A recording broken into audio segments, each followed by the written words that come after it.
Samsung je nedavno predstavil svoj nov, oziroma na našem trgu celo prvi pametni telefon, ki nosi ime Blackjack.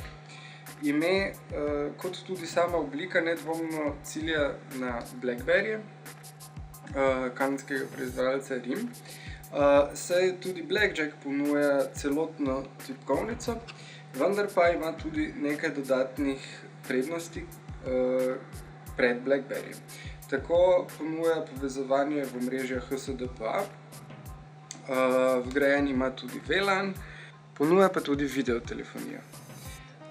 Tipkovnica je sicer uporabna, vendar se na našem preizkusu vseeno ni izkazala tako dobro kot pri samem Blackberryju. Operacijski sistem pa je Microsoft Windows. Samsung Blackjack je hkrati tudi drugi aparat z Windows Mobile 6, ki smo ga preizkusili in se obnese bistveno bolje kot pomladi preizkušen QTech. Telefon je hiter in veliko bolj zanesljiv pri vseh običajnih funkcijah.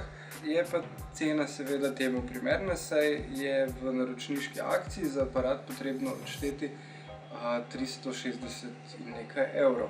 Kot zanimivost povemo še, da z aparatom dobimo dve bateriji.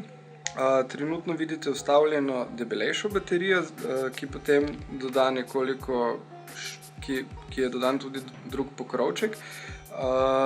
Sicer pa je z manjšo baterijo aparat precej tanjši in bolj stilski. Pravzaprav zelo podoben Blackberryju.